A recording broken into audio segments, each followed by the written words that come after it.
ദൈവനാമം മഹത്വപ്പെടട്ടെ. ജീവപുസ്തകത്തിലെ പേരും ദൈവജനമെന്ന പദവിയും.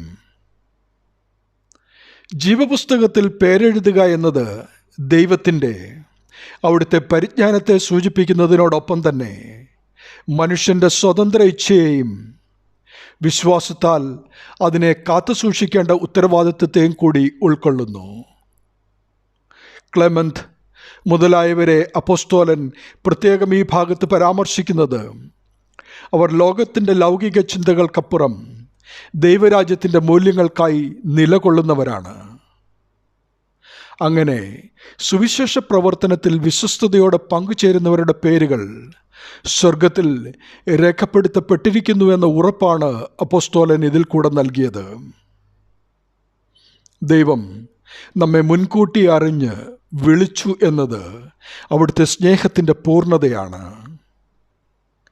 എന്നാൽ ആ വിളിയോട് ചേർന്ന് നിന്നുകൊണ്ട് സുവിശേഷ ഘോഷണത്തിലും സഭയുടെ ശുശ്രൂഷകളിലും ക്ലെമന്തിനെ പോലെ ഫിലിപ്പിയ ലേഖനം 4:3 ക്ലെമന്തിനെ പോലെ പങ്കുചേരുമ്പോൾ മാത്രമാണ് ആ പൗരത്വം സജീവമായി തീരുന്നത്.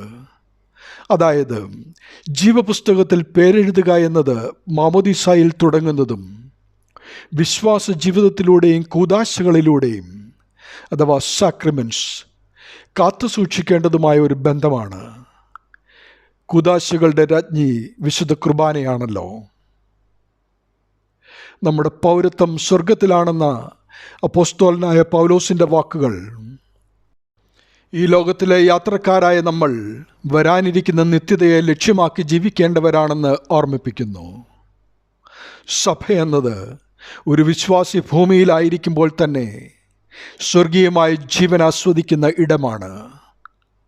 ദിവ്യബലി ഇതിൻ്റെ മുൻകൂട്ടിയുള്ള അനുഭവമാണ്. ഒരു വ്യക്തി മാമോദീസായിലൂടെ സഭയുടെ ഭാഗമായി തീരുമ്പോൾ ആ വ്യക്തിയുടെ പേര് ജീവപുസ്തകത്തിൽ എഴുതപ്പെട്ടു എന്നതിനർത്ഥം ക്രിസ്തുവിൻ്റെ ശരീരമായ സഭയുടെ ജീവനുള്ള അംഗമായി അവൻ മാറി എന്നതാണ്. ഈ ബന്ധം പിന്നീട് വിശുദ്ധ കുർബാന ഉൾപ്പെടെയുള്ള കൂദാശകളിലൂടെയാണ് നാം ബലപ്പെടുത്തുന്നത്. ചുരുക്കത്തിൽ ദൈവജനമെന്ന പദവി മാമോദീസായിലൂടെ ലഭിക്കുന്ന കൃപയുടെ ഉടമ്പടിയാണ്. ദൈവജനമെന്ന പദവി മാമോദീസായിലൂടെ ലഭിക്കുന്ന കൃപയുടെ ഉടമ്പടിയാണ്. ഇതൊരു ലൗകിക പദവിയല്ല, മറിച്ച് പരിശുദ്ധാത്മാവിനാൽ രേഖപ്പെടുത്തപ്പെട്ട ഒരു സ്വർഗീയ പൗരത്വമാണ്. ഈ പൗരത്വം പേറുന്നവർ ലോകത്തിൽ സുവിശേഷത്തിൻ്റെ സാക്ഷികളായി ജീവിക്കുവാൻ വിളിക്കപ്പെട്ടവരാണ്.